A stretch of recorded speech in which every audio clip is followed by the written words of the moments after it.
وَلَقَدْ صَرَّفْنَا فِي هَذَا الْقُرْآنِ لِلنَّاسِ مِنْ كُلِّ مَثَلٍ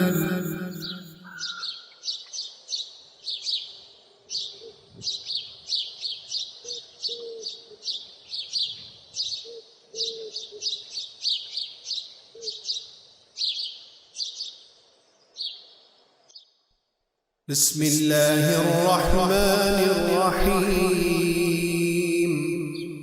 أرأيت الذي يكذب بالدين فذلك الذي يدع اليتيم ولا يحض على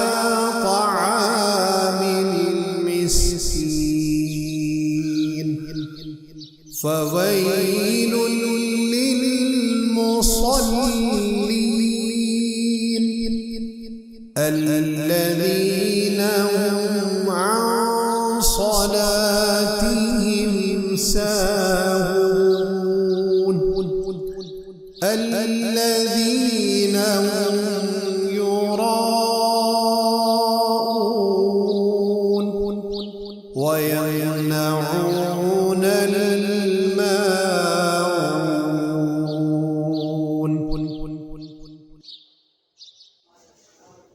معزز مکرم خواتین و حضرات، سورۃ الماعون کی تلاوت آپ نے حضرت قبلہ قاری صاحب سے سماعت فرمائی۔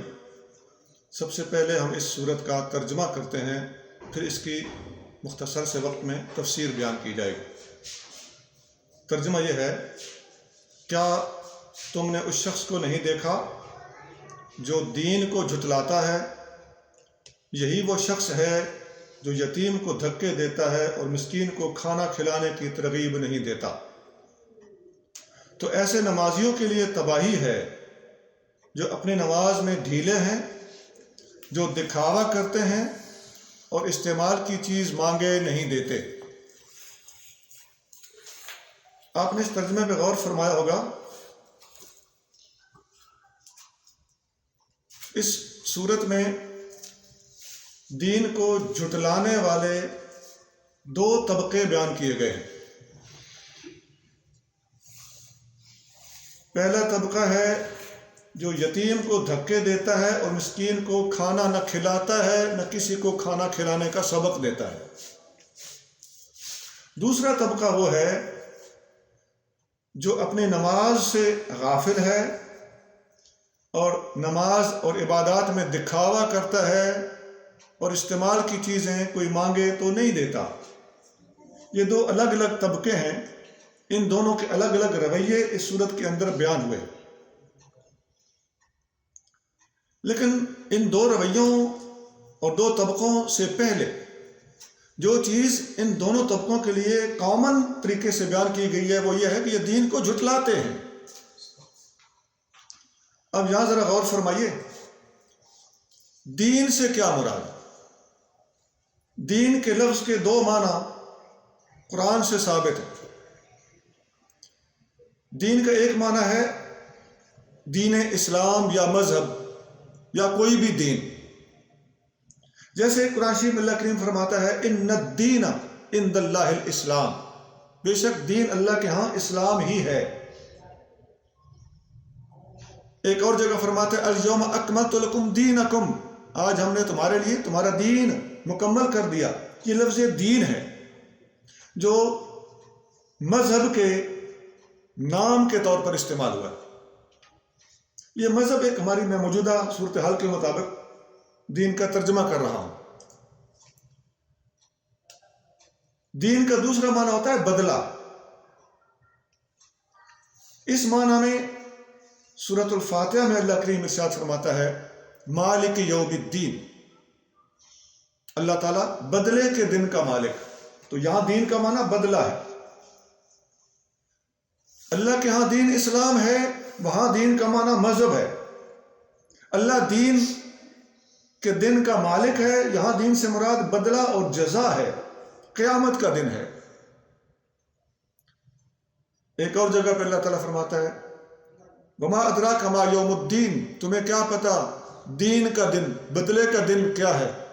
یوم لا تملک نفس لنفس شیئا، یہ وہ دن ہے جس دن کوئی کسی دوسرے کی جان کا مالک، کسی کا ذمہ لینے والا کوئی نہ ہوگا۔ تو قرآن میں دین کا لفظ گویا ان دو معنی میں استعمال ہوا ہے، اور اس آیت کے اندر یہ دونوں معنی مراد ہے۔ کیا تم نے اس شخص کو نہیں دیکھا جو دین کو جھٹلاتا ہے، یعنی جو بالکل کسی مذہب کو نہیں مانتا یا دین اسلام کو نہیں مانتا، کسی مذہب کو نہیں مانتا تو وہ ملحد ہے، دہریہ ہے، ایتھیسٹ ہے، جو مذہب کو مانتا ہی نہیں۔ اس کے دین اور مذہب کو یا اسلام کو نہ ماننے کا، یکسر انکار کرنے کا نتیجہ کیا ہے؟ فرمایا فذلک الذی یدعو الیتیم، یہ وہ بندہ ہے جو یتیم کو دھکے دیتا ہے۔ دوسرے معنی کو لیں کہ دین کا معنی جزا ہو، بدلہ ہو، تو اس معنی کے اعتبار سے بھی یہ بات بالکل مربوط ثابت ہوتی ہے کہ جو آخرت کو نہیں مانتا، اللہ تعالیٰ کے سامنے جواب دہی کا اس کے پاس کوئی کنسیپٹ ہی نہیں ہے، تو اس کے پاس نیک عمل کرنے، با اخلاق بن کے رہنے، اچھا انسان بن کے رہنے کے لیے کوئی محرک ہی نہیں ہے، کوئی ایجیٹیشن ہی نہیں ہے، اسے کوئی فکر ہی نہیں ہے، وہ کیوں نیکی کرے گا؟ ایسا بندہ معاشرے کا ناسور ہوتا ہے، اس کو کسی کے ساتھ با اخلاق بن کے رہنے کی کیا ضرورت ہے، جس کے پاس یہ تصور ہی نہیں ہے کہ میں نے اللہ کے سامنے کسی کے سامنے جواب دینا ہے، وہ شتر بے مہار ہے۔ یا جو بندہ کسی مذہب کو ہی نہیں مانتا، دنیا کا کوئی مذہب ایسا نہیں جو بد اخلاقی سکھاتا ہو، کوئی مذہب ایسا نہیں جو تکبر سکھاتا ہو۔ تو جو بندہ کسی مذہب کو نہیں مانتا، یا جو بندہ قیامت کے بارے میں کوئی یقین، عقیدہ، نظریہ نہیں رکھتا، ایسا بندہ واقعی انسانیت کے مرتبے سے ہی گر چکا ہوتا ہے۔ اس سے آپ کسی شرافت کی توقع نہ رکھیں، اس سے دنیا کا کوئی مذہبی آدمی اچھائی کی توقع نہ رکھے، کوئی مسلم اچھائی کی توقع نہ رکھے، کوئی غیر مسلم کسی داہریہ، ملحد اور ایتھیسٹ سے کسی شرافت کی توقع نہ رکھے، حتیٰ کہ ملحدین اور ایتھیسٹ کے اپنے دوست، ہم خیال حضرات بھی اپنے ہی دوستوں سے اچھائی کی توقع نہ رکھیں۔ کیوں؟ اسے کسی کے سامنے جواب دہی کی کوئی فکر ہی نہیں ہے، وہ اپنی مرضی سے جینا چاہتا ہے، اپنی مرضی سے مرنا چاہتا ہے۔ لہذا ایسا بندہ اپنی مرضی سے کسی کو لوٹ بھی سکتا ہے، کسی کی بےعزتی بھی کر سکتا ہے، کسی کی عزت بھی خراب کر سکتا ہے، کسی کو قتل بھی کر سکتا ہے، کچھ بھی کر سکتا ہے۔ یہ دائرہ انسانیت سے ہٹے ہوئے لوگ، یہ میں قرآن کی اس آیت کی تفسیر کر رہا ہوں، یہ میرے اپنے جذبات نہیں ہے، میں قرآن کو آپ کے سامنے تفصیل کے ساتھ بیان کر رہا ہوں، قرآن کیا فرمانا چاہ رہا ہے۔ تو آگے جو فرمایا کہ یہ وہ بندہ ہے جو یتیم کو دھکے دیتا ہے۔ کیوں؟ اسے کوئی پرواہ تو نہیں ہے، نہ اس کا کوئی دین ہے، نہ اس کی کوئی آخرت ہے اس کے ذہن کے مطابق، تو وہ یتیم کو پر رحم کیوں کرے گا؟ کسی بہن بیٹی کے سر پہ شفقت کا ہاتھ کیوں رکھے گا؟ کسی کی عزت کیوں کرے گا؟ تو ایسا آدمی یتیم کو دھکے دیتا ہے، ولا یحض علی طعام المسکین، اور کسی غریب مسکین کو کھانا نہ کھلاتا ہے، نہ کسی کو اس کی ترغیب دیتا ہے۔ یہ جو پہلا پورشن میں نے بتایا کہ ایسا بندہ یتیم کو اور غریب کو کھانا نہیں کھلاتا اور غریب یتیم کو دھکے دیتا ہے، اس کے حوالے سے اللہ کریم جل شانہ نے قرآن شریف میں ایک اور جگہ پر بھی یہی بات تھوڑے سے مختلف انداز میں ارشاد فرمائی۔ سورۃ الضحیٰ میں اللہ کریم ارشاد فرماتا ہے فَأَمَّا الْيَتِيمَ فَلَا تَقْهَرْ وَأَمَّا السَّائِلَ فَلَا تَنْهَرْ، یتیم کے اوپر قہر نہ کر اور سوالی کو کبھی خالی نہ بھیج۔ اب یتیم پر قہر نہ کر، سوالی کو خالی نہ بھیج، یہ سورۃ الضحیٰ کے الفاظ ہیں، اور اسی سورۃ ارائیتہ کے الفاظ آپ دوبارہ ذرا یاد کر لیجئے، ابھی جو ہم نے پڑھی ہے کہ یہی وہ شخص ہے جو یتیم کو دھکے دیتا اور مسکین کو کھانا کھلانے کی ترغیب نہیں دیتا۔ حدیثوں میں بھی اس کی وضاحت موجود ہے۔ نبی کریم صلی اللہ علیہ وسلم ارشاد فرماتے ہیں، انا وکافل الیتیم فی الجنت ہاکذا، ایسے دو انگلیاں جوڑ کے نبی کریم صلی اللہ علیہ وسلم نے ارشاد فرمایا، میں اور یتیم کی پرورش کرنے والا قیامت کے دن جنت میں اس طرح ہوں گے جس طرح یہ دو انگلیاں۔ یہ حدیث بخاری شریف میں ہے، حدیث نمبر 6005 ہے، 6005۔ ساتھ ساتھ جہاں ہم اس صورت کی تفسیر حدیثوں کی روشنی میں بیان کر رہے ہیں اور نبی کریم صلی اللہ علیہ وسلم نے اس صورت کی جو تشریح بیان فرمائی ہے وہ بیان کر رہے ہیں، اس کے ساتھ ساتھ ذرا برائے مہربانی اس طرف بھی توجہ دیتے جائیے کہ آپ کو اور ہمارے نبی کریم صلی اللہ علیہ وسلم انسانیت پر کس قدر شفیق اور مہربان ہے۔ یتیم کی کفالت کرنے والے کی آپ صلی اللہ تعالی وسلم نے کس قدر سائیڈ لی ہے، کس قدر حوصلہ افزائی فرمائی ہے کہ فرمایا میرے مرتبے میں میرے ساتھ جنت میں ایسے ہو۔ آج انسان پروری کے دعوے بڑے آسان ہیں، لیکن ہمارے نبی کریم صلی اللہ علیہ وسلم جیسی تعلیمات کسی اور مذہب یا کسی اور شخصیت سے ثابت کرنا ناممکن ہے۔ یہ تو یتیم کی کفالت کرنے کے بارے میں نے آپ کو حدیث سنائی، ایک حدیث مسکین کو کھانا کھلانے کے بارے میں بھی ہے، کیونکہ آیت کے الفاظ یہ ہے نا کہ یتیم کو دھکے دیتا ہے اور مسکین کو کھانا نہیں کھلاتا۔ تو مسکین کے بارے میں نبی کریم صلی اللہ علیہ وسلم نے فرمایا، افضل صدقۃ ان تشبع قبدا جائعا، بہترین صدقہ یہ ہے کہ تو کسی بھوکے پیٹ کو بھر دے، کسی بھوکے انسان کو رجا دے، تو یہ بہترین صدقہ ہے۔ یہ حدیث شعب الایمان میں امام بہقی نے بیان کی ہے، حدیث نمبر 3367 ہے، 3367۔ ایک اور حدیث میں آتا ہے، جب نبی کریم رؤوف الرحیم صلی اللہ علیہ وسلم ہجرت کر کے مدینہ منورہ پہنچے تو آپ صلی اللہ علیہ وسلم نے ہجرت کے بعد سب سے پہلا خطاب جو فرمایا تھا وہ خطاب یہ تھا، یا ایھا الناس، اے لوگو، افشوا السلام، سلام کو پھیلاؤ، السلام علیکم کثرت سے ایک دوسرے کو کہا کرو،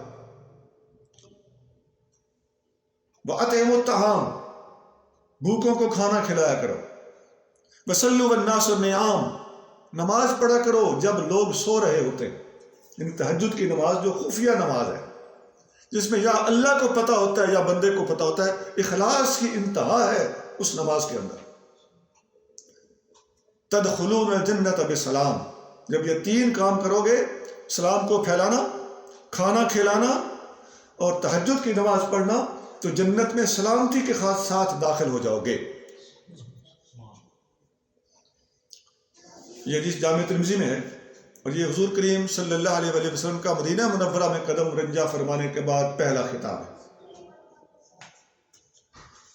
یہ میں نے مختصر طریقے سے آپ کے سامنے اس سورت کا پہلا پورشن ڈیٹیل کے ساتھ رکھا ہے کہ جو شخص دین کو جھٹلاتا ہے، یعنی مذہب کو نہیں مانتا یا آخرت کو نہیں مانتا، ایسا شخص اپنے اس نامناسب غلط رویے، عقیدے اور نظریے کی بنیاد پر لازماً اس کا نتیجہ یہ نکالتا ہے کہ ایسا بندہ یتیم کو دھکے دے گا اور مسکینوں کا خیال نہیں رکھے۔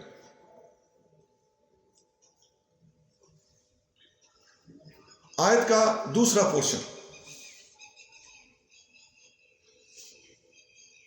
فویل للمصلین، برائی ہے ایسے نمازیوں کی، الذین ہم عن صلاتہم ساہون، جو اپنی نماز سے غافل ہیں، ڈھیلے ہیں، سست ہیں، الذین ہم یراؤون، جو لوگ ریاکاری کرتے ہیں، دکھا دکھا کے پڑھتے ہیں، ویمنعون الماعون، اور استعمال کے قابل چیز کوئی مانگے تو اس کو نہیں دیتے۔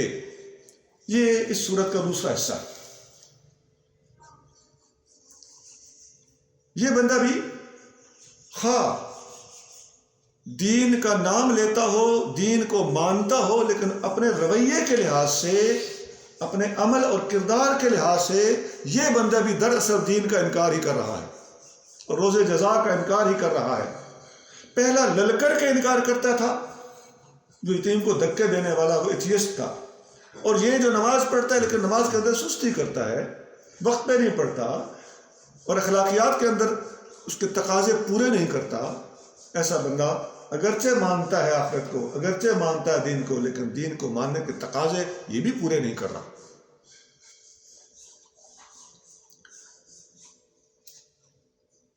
اس کے بارے میں یہ جو اس اگلے پورشن کے اندر چند چیزیں اللہ کریم نے ارشاد فرمائی ہیں، میں مختصر سی ڈیٹیل بتا دیتا ہوں۔ آپ نے آیت کو، سورت کو اگر ذہن میں رکھا ہوا ہے یا آپ کے سامنے لکھی پڑھی ہے تو آپ دیکھ سکتے ہیں کہ اس دوسرے پورشن میں جو پہلی بات بیان ہوئی ہے،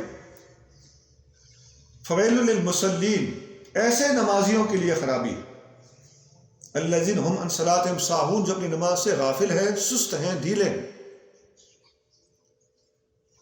تو نماز پڑھنے کا ثبوت تو مل گیا، اور نماز میں سست ہونا کیا ہے؟ اللہ کریم جل شانہ یہی بات سورۃ النساء کی آیت نمبر 142 میں ارشاد فرما رہا ہے۔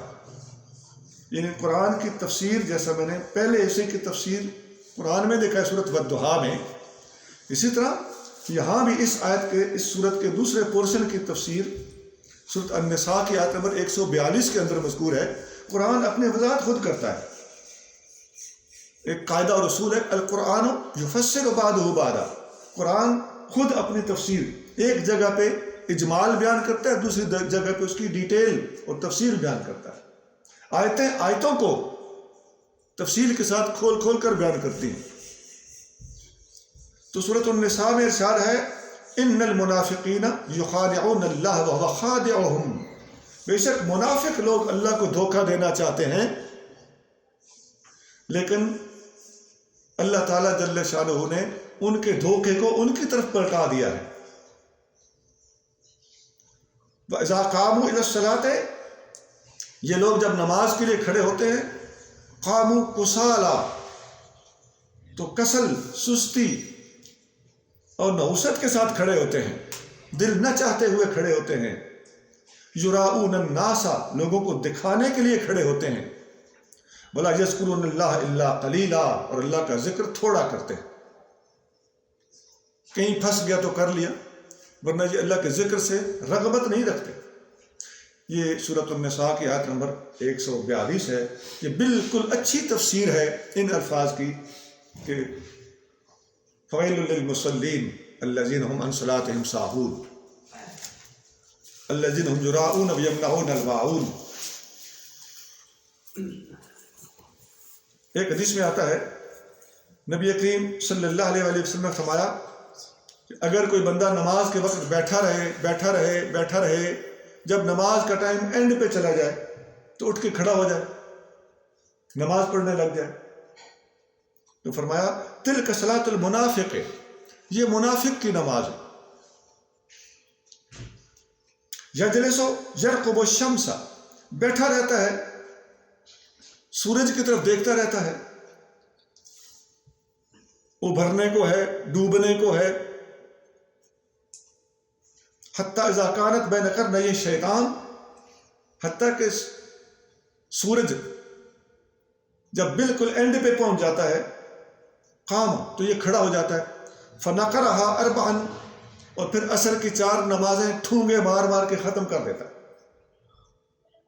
نقرہ ٹھونگے مارنا کہلاتا ہے، نقر چونچ کو کہتے ہیں، ٹھونگے مارتا ہے، چونچ مارتا ہے۔ لا یذکر اللہ فیہا الا قلیلا، اور اللہ کا ذکر اس نماز کے بعد پھر کرنے کے لیے ٹائم ہی نہیں ملتا، اتنے میں سورج ڈوب جاتا ہے، تو پھر وہ اللہ کا ذکر بھی تھوڑا ہی کرتا ہے، اس کو ٹائم ہی نہیں ملتا۔ یہ حدیث مسلم شریف میں ہے، حدیث نمبر 622 ہے۔ یہ نماز کے اندر سستی کرنا، ہم عن صلاتہم ساہون، جو لوگ نماز میں ڈھیلے ہیں اور سست ہیں، ان کا بیان ہے۔ اور آیت کو میں نے دوسری آیت سے اور پھر ان دونوں آیتوں کو اس حدیث سے واضح کیا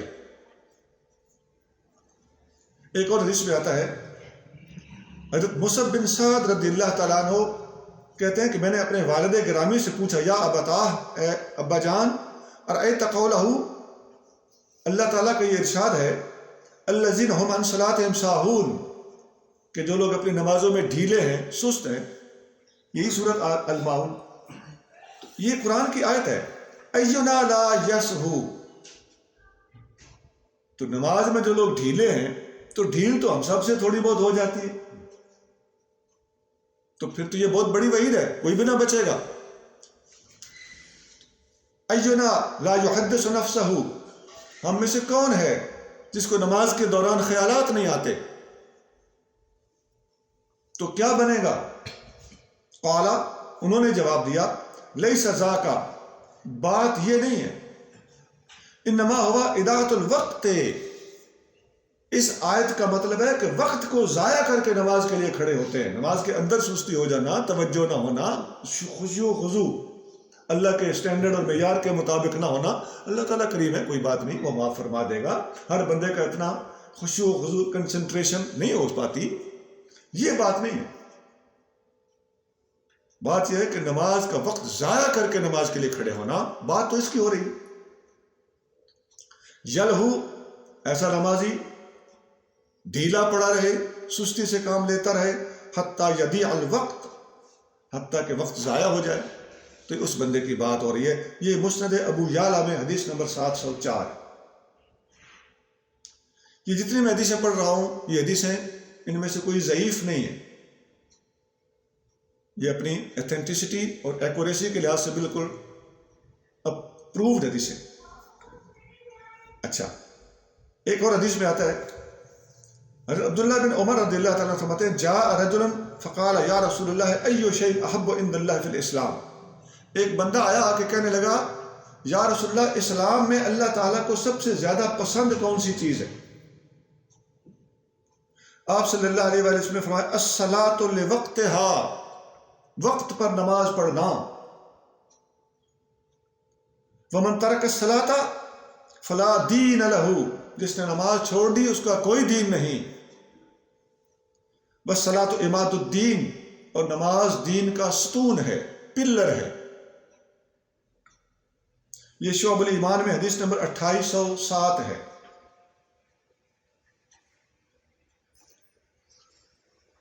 اب یہ تو تھا صرف اور صرف الذین هم عن صلاتهم ساہون، جو لوگ اپنی نماز میں ڈھیلے ہیں، سست ہیں، یہ ان کی بات تھی۔ آیت کے اگلے الفاظ کیا ہیں؟ سورت کے اگلے الفاظ کیا ہیں؟ الذین هم یراؤون، جو لوگ ریاکاری کرتے ہیں، دکھا دکھا کے نماز پڑھتے ہیں۔ تو ریا کے بارے میں اللہ کریم جل شانہ نے جو یہ ارشاد فرمایا ہے، تو ریاکاری کرنے والے کے دین کی گویا نفی کی ہوئی۔ ریاکاری کرنے کو نبی کریم صلی اللہ علیہ وآلہ وسلم نے شرک قرار دیا ہے۔ یہ شرک خفی ہوتا ہے، یہ بھی شرک کی ایک قسم ہے۔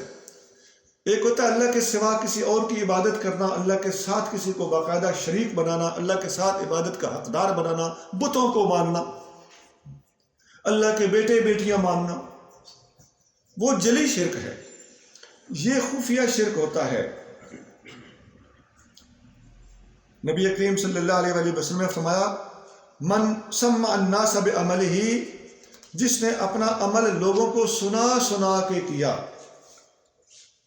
سنا کے عمل کیا، سمع اللہ بہ سامع خلقہ، تو اللہ تعالیٰ اپنے مخلوق میں سے لوگوں کو اس کی بات سنا تو دے گا، سننے دو، تو سنا لے، لوگ سن لے، آنا تو میرے پاس ہی ہے نا، ڈسیزن تو اللہ نے کرنا ہے نا، عمل کو قبول تو اللہ نے کرنا ہے نا، تو جو سناتا ہے اللہ سنانے دیتا ہے، لیکن اجر ثواب ایسے بندے کو پھر نہیں ملتا، اس لیے کہ اس نے اللہ کی رضا کے لیے عمل نہیں کیا، لوگوں کو سنانے کے لیے عمل کیا۔ اور صغرہ وحقرہ، اللہ تعالیٰ ایسے بندے کو کہ عمل کو چھوٹا کر دیتا ہے اور اسے حقیر قرار دے دیتا ہے، یا اس بندے کو چھوٹا کر دیتا ہے، اس بندے کو حقیر قرار دے دیتا ہے جو بندہ دکھا دکھا کے عمل کرتا ہے، سنا سنا کے عمل کرتا ہے۔ قالا، تو حضرت عبداللہ بن عمر اس حدیث کو روایت کرتے ہیں فَظَرَفَتْ عَيْنَا عَبْدِ اللَّهِ، حضرت عبداللہ بن عمر رضی اللہ تعالیٰ نے جب یہ حدیث بیان کی تو ان کی آنکھوں سے آنسو جاری ہوئے۔ اخلاص بڑی چیز ہے، اللہ کی رضا کے لیے ہر کام کو کرنا۔ اصل میں تصوف کا موضوع ہی اخلاص ہے۔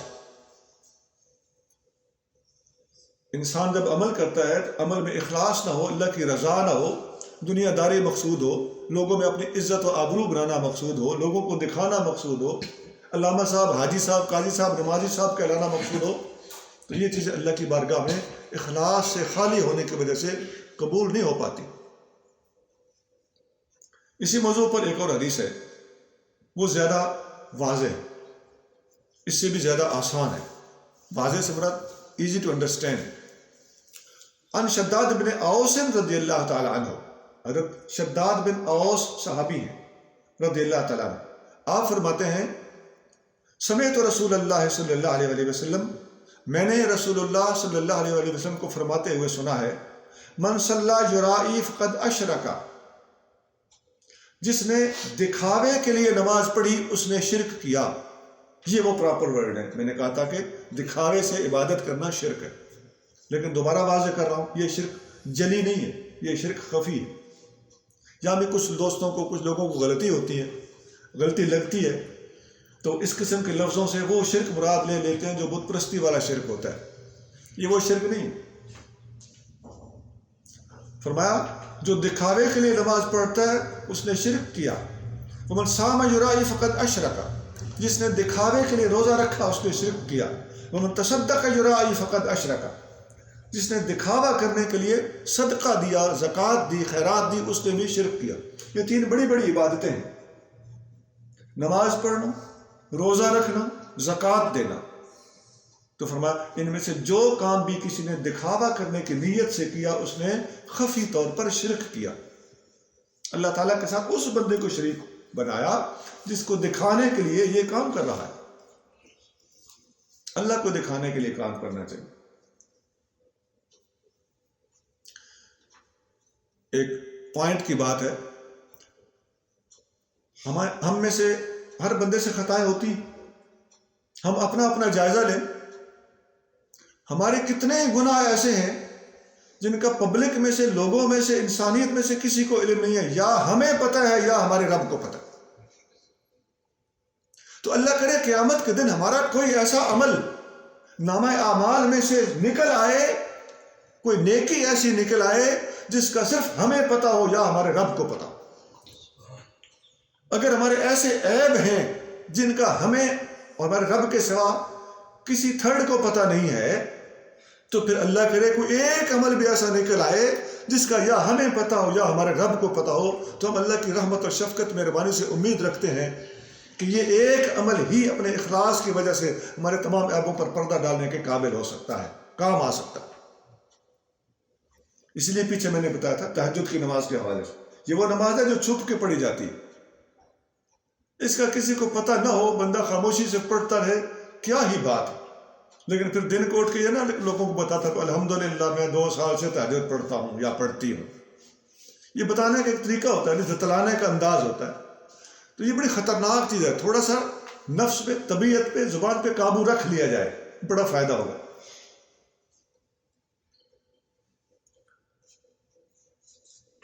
یہ ہو گئی سورت کے دوسرے پورشن کے اندر 2 باتیں، سورت کا دوسرا پورشن اور دوسرے پورشن کی 2 باتیں، ایک نماز سے غافل ہونا، نمبر 2 ریاکاری کرنا۔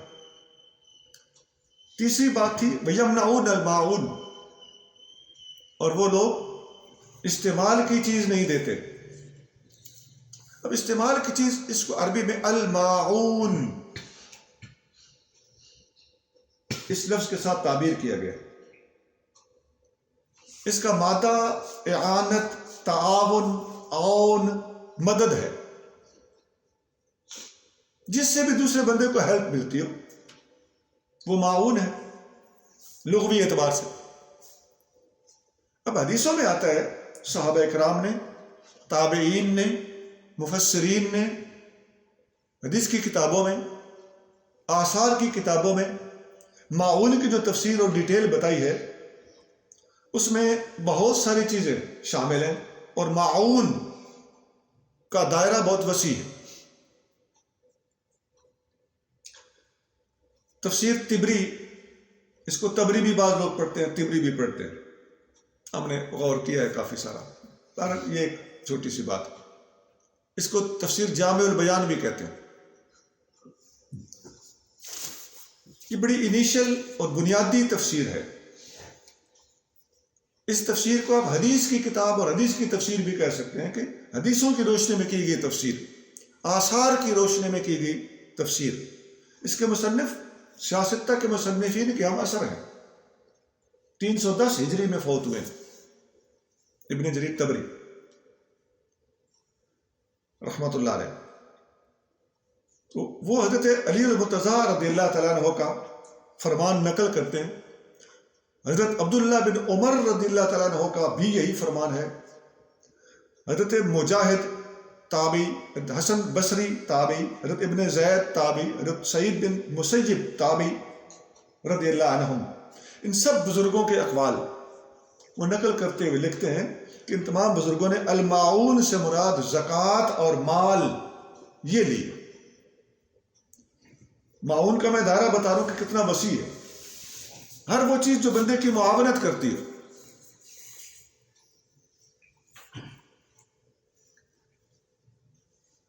حضرت سعید بن جبیر رضی اللہ تعالیٰ نے ایک تابعی ہے، یہ جتنے نام میں نے پہلے لیے ان کے علاوہ یہ اور شخصیت ہے۔ آپ فرماتے ہیں کہ اس سے مراد کوئی چیز عاریتاً وقتی طور پر استعمال کے لیے کسی کو دینا ہے، کہ اس کو استعمال کر لو پھر ریٹرن کر دینا۔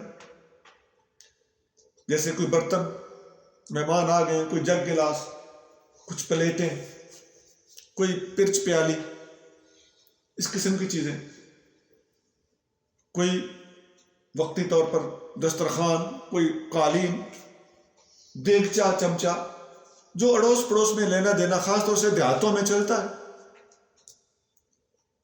یہ بڑے پیار اور محبت کے ماحول ہوا کرتے تھے۔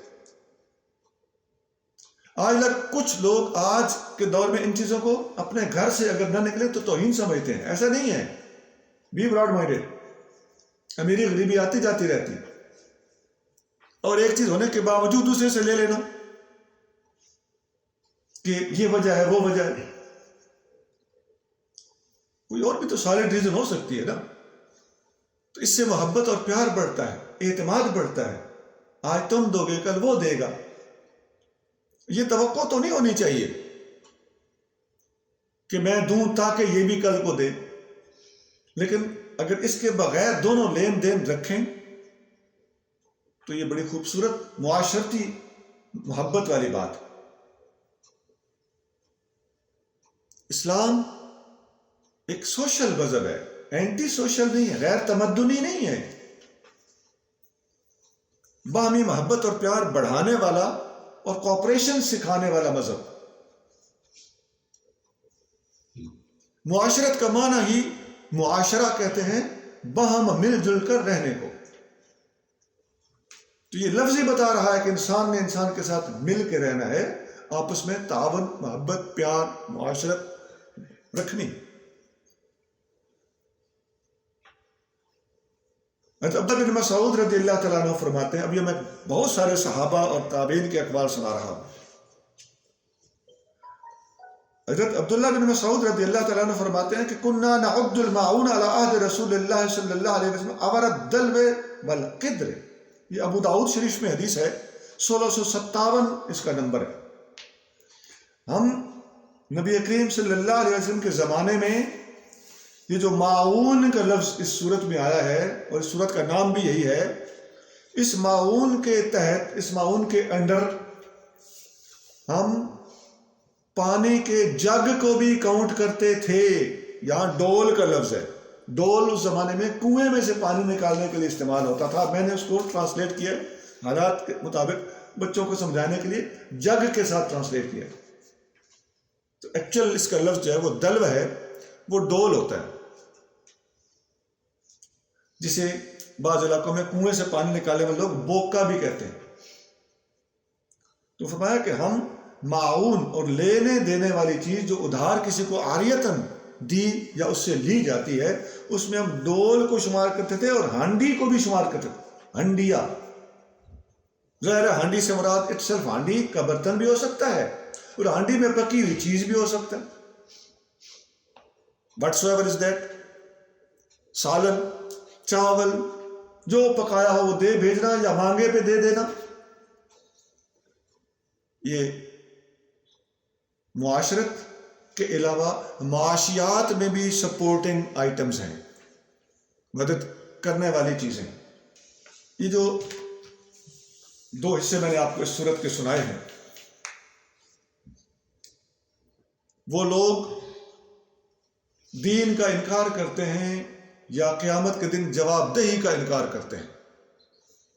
دو قسم کے. پہلی قسم وہ ہے جو یتیم کو دھکے دیتا ہے اور مسکین کو کھانا نہیں کھلاتا یا اس کی ترغیب نہیں دیتا. دوسری قسم وہ ہے جو نماز تو پڑھتے ہیں لیکن نماز میں ڈھیلے ہیں، دکھاوا کرتے ہیں، استعمال کی چیز مانگے نہیں دیتے.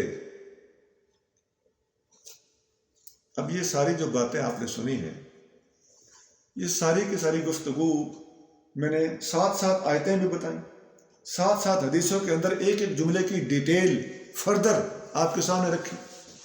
اب حاضر دماغ ہو کے بیٹھنا، پوری کی پوری صورت کی طرف کنسنٹریٹ رہنا، یہ تو آپ کی ڈیوٹی ہے.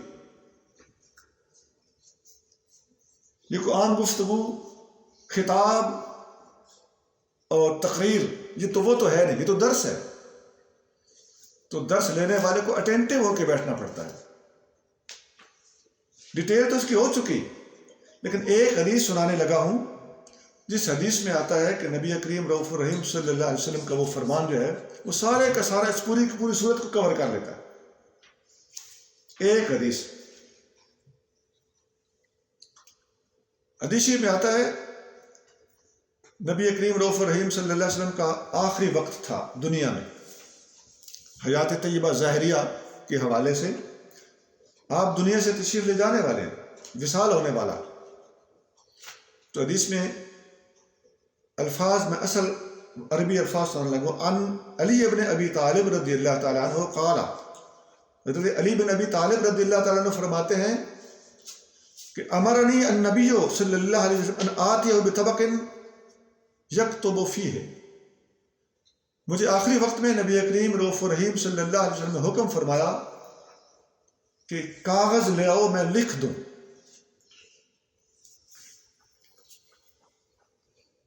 ما لا تدل امتہ من بعدہ. آپ نے فرمایا کہ ایسی چیز لکھ دیتا ہوں کہ میری امت میرے بعد گمراہ نہیں ہوگی. اب بڑی امپارٹنٹ چیز ہوگی یہ. انسان ایک دفعہ کان کھڑے کرتا ہے کہ ایسی عام چیز کیا ہوگی. اب ایک اور بھی جاتے جاتے بات ڈیل کرتا ہے کہ اور بھی حدیثوں میں آتا ہے کہ نبی کریم صلی اللہ علیہ وآلہ وسلم نے مختلف مواقع پر کاغذ قلم مانگا تھا.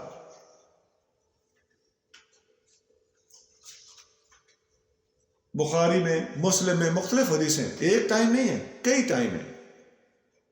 ایک ٹائم زیادہ لوگوں میں مشہور ہے، دوسرا ٹائم ایسا بھی ہے کہ نبی کریم صلی اللہ علیہ وآلہ وسلم نے اما عائشہ صدیقہ کو فرمایا، مسلم شریف میں حدیث فرمایا اپنے والد ابو بکر اور اپنے بھائی عبد الرحمن کو بولو کہ کاغذ قلم لے کر آئے، میں کچھ لکھ کے دینا چاہتا ہوں، تاکہ کوئی اور بندہ تمنا نہ کرے کہ میرے بعد کس نے ذمہ داریاں سنبھالنی ہیں. ابو بکر کے سوا اللہ اس کے فرشتے کسی کو تسلیم نہیں کر رہے، لہذا کاغذ قلم لے آؤ، میں لکھ کر دوں. تو یہ ایک الگ حدیث ہے. تو یہ جو حدیث اب سنانے لگا ہوں، اس میں بھی نبی کریم رؤوف الرحیم صلی اللہ علیہ وسلم نے ارشاد فرمایا کہ اے علی کاغذ قلم لے آئیں، میں لکھ کر دینا چاہتا ہوں. تو حضرت علی مرتضیٰ رضی اللہ تعالیٰ عنہ فرماتے ہیں کہ فخشیت، مجھے ڈر لگا، مجھے یہ پریشانی لاحق ہوئی، مجھے یہ سوچ لاحق ہوئی، ان تفوتنی نفسہ، کہ کہیں میں کاغذ قلم نہ ڈھونڈتا رہ جاؤں اور نبی کریم صلی اللہ علیہ وسلم کا وصال نہ ہو جائے. قلت انی احفظ و اعی، میں نے عرض کیا یا رسول اللہ آپ زبانی ارشاد فرمائیں، میں یاد کر لوں گا. تاکہ بات رہ نہ جائے. اب یہ کوئی نافرمانی نہیں ہے خدا نخواستہ، یہ ہمدردی ہے، یہ محبت ہے. اللہ تعالیٰ ہمیں سیدھی سوچ اور مثبت سوچ، پازیٹیو سوچ عطا فرمائے. تو کسی موقع پہ حضور کو کا فرمانا کہ کاغذ قلم لاؤ اور حضرت علی مرتضیٰ کا نہ لا کے دینا، یہ خدا نخواستہ کوئی اس میں منفی سوچ لانے کی ضرورت نہیں. قال اوسی، آپ صلی اللہ علیہ وسلم نے فرمایا ٹھیک ہے میں زبانی بتا دیتا. اوسی بالصلاۃ والزکوٰۃ وما ملکت ایمانکم، میں تمہیں وصیت کرتا ہوں نماز کی، وصیت کرتا ہوں زکوٰۃ کی، اور وصیت کرتا ہوں غریبوں کا خیال رکھنے کی. وما ملکت ایمانکم، غلاموں کا خیال رکھنے کی وصیت کرتا ہوں. غلاموں کا ترجمہ میں نے سادہ لفظوں میں غریب لوگ کر دیا. اب بتائیے جی کہ میں تمہیں نماز کی وصیت کرتا ہوں، زکوٰۃ کی وصیت کرتا ہوں، اور غریبوں کا خیال رکھنے کی وصیت کرتا ہوں. یہ تفسیر ہو گئی نا، وضاحت ہو گئی نا کہ جو لوگ نماز میں ڈھیلے ہیں اور جو لوگ دکھاوا کرتے ہیں، اور جو لوگ پچھلے جو الفاظ تھے کہ جو لوگ یتیم کے اوپر یتیم کو دھکے دیتے اور مسکین کو کھانا نہیں کھلاتے، ساری کی ساری باتیں اس ایک حدیث کے اندر آ گئیں. اور مزید لطف یہ ہے کہ یہ نبی کریم صلی اللہ علیہ وسلم کی دنیا سے جاتے وقت سب سے آخری وصیت ہے. اب ذرا غور کرنا ہوگا کہ دنیا سے جاتے وقت ہمارے اگر ماں باپ یا بزرگ کوئی وصیت کرنا چاہیں تو ہم بڑی اہمیت دیتے ہیں. تو یہ تو وہ ہستی ہے کہ ہمارے ماں باپ اور بزرگ ان پہ قربان، تو ان کی آخری وصیت کو ہم کیوں نہ اہمیت دیں.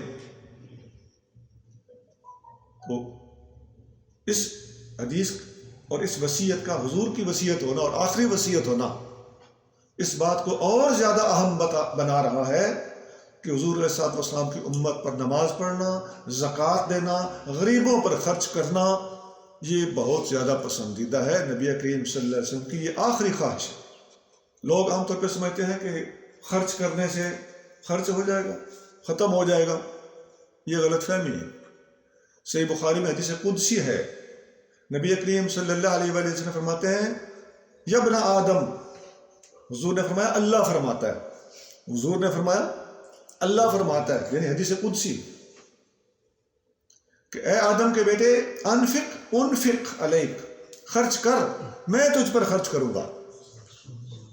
جو اللہ کی راہ میں خرچ کرتا ہے اس کو اللہ تعالیٰ اس سے زیادہ دیتا ہے. خرچ کرنے والے کو کبھی کمی نہیں آتی. یہ نبی کریم رؤوف الرحیم صلی اللہ علیہ وسلم کی آخری وصیت تھی. پوری کی پوری صورت جو ہم نے پڑھی ہے، اس صورت میں جتنی باتیں بیان ہوئی ہیں ان باتوں کو اگر آپ نے غور سے سنا ہو تو اس صورت کے الفاظ کا آپس میں ربط، ایک دوسرے کے ساتھ کنسرن، لنک، تعلق، ریلیشن، یہ اتنا خوبصورت ہے کہ پوری کی پوری صورت پورے کے پورے اسلام کا خلاصہ نظر آتی ہے. بھائی دہریہ کا رد اس میں ہے، شرک کی دفی اس میں ہے، نماز پڑھنے کا حکم اس میں ہے، غریب کو کھانا کھلانے کا حکم اس میں ہے، یتیم کا خیال رکھنے کا حکم اس میں ہے، ریاکاری سے بچنا گویا تصوف اور ولایت ہے، اخلاص پیدا کرنا ہی تو ولایت ہے، اخلاص کا حکم اس میں ہے. اسلام کا کون سا پہلو ہے جس کے اندر نہیں آیا؟ تمام کے تمام اہم پہلوؤں کو یہ ایک مختصر سی صورت اپنے احاطے میں لیے ہوئے. اب یہ جو ہم نے ڈیٹیل پڑھی ہے، آخر میں اس صورت کا خلاصہ آپ کے سامنے رکھنے لگا ترجمے کی طرح. تفسیری ترجمہ ہوگا. پہلے آیتوں کے الفاظ کو سامنے رکھ کے میں نے ترجمہ کیا، وہ ترجمہ آپ نے سنا. ابھی تفسیری ترجمہ ہوگا. اللہ کریم کا مقصود کیا ہے، what Allah wants to say، وہ یہ ہے کیا تم نے اس ملحد کو نہیں دیکھا؟ اب لفظ ملحد قرآن میں نہیں ہے. میں نے کہا کہ اللہ جو فرمانا چاہ رہا ہے میں وہ ذرا شفاف طریقے سے آج کل کے ماحول کے مطابق آپ کے سامنے رکھنے لگا ہوں. تفسیری ترجمہ اس کو کہہ رہا ہوں. اللہ کریم فرماتا ہے کیا تم نے اس ملحد کو نہیں دیکھا جو سرے سے دین کو ہی نہیں مانتا اور قیامت کے دن جواب دہی کا بھی منکر ہے؟ یہی تو ہے جو اپنی اس سوچ کے نتیجے میں یتیم کو دھکے دیتا ہے. اس سوچ کے نتیجے میں یتیم کو دھکے دیتا ہے اور کسی غریب کو نہ خود کھانا کھلاتا ہے نہ دوسروں کو اسے کھانا کھلانے کی ترغیب دیتا ہے. دوسری طرف ایسے لوگ ہیں جو اعلانیہ ملحد تو نہیں لیکن اپنی نمازوں کو بچا کھچا وقت دیتے ہیں. ایسے لوگوں کے لیے تباہی ہے. یہ لوگ اپنی آبرو بنانے کے لیے محض دکھاوے کی نماز پڑھتے ہیں اور اخلاقی طور پر اتنے گر چکے ہیں کہ کسی پر کچھ خرچ کر دیں اور ہمدردی کرنے کو تیار نہیں،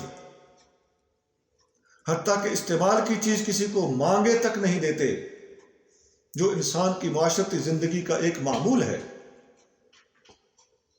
میں نے جتنی گزارشات پیش کی ہیں ان کا خلاصہ، اس پوری صورت کا خلاصہ 3 چیزیں. نمبر 1، ملحد اور قیامت اور آخرت میں جا کر جواب دہی کا منکر شخص اس صورت میں اللہ کریم کا مخاطب ہے. اس بندے کو اللہ کریم جل شانہ اس صورت کے اندر تنبیہ فرما رہا ہے انڈائریکٹلی. اور ایسے بندوں کی 2 قسمیں اللہ نے بیان فرمائی ہیں. ایک وہ جو آخرت کا منکر ہونے کی وجہ سے یتیم کو دھکے دیتا ہے اور مسکین کو کھانا نہ کھلاتا ہے نہ کھانے دیتا ہے. دوسرا بندہ کون ہے؟ جو زبانی آخرت کا قائل بھی ہو، دین مذہب کو مانتا بھی ہو، لیکن عملاً اس کا رویہ دینی معیار اور سٹینڈرڈ تعلیمات اور ریکوائرمنٹ کے اوپر پورا نہیں اتر رہا. ایسے بندے نمازوں میں غافل ہیں، ریاکاری کرتے ہیں اور معاشرتی نظام کو بحال رکھنے کے لیے استعمال کی چیزیں تعاون اور آپس میں ایک دوسرے کے ساتھ کوآپریشن کرنا، اس کے وہ منکر ہیں. اللہ کریم مجھے اور آپ کو قرآن کی سمجھ عطا فرمائے.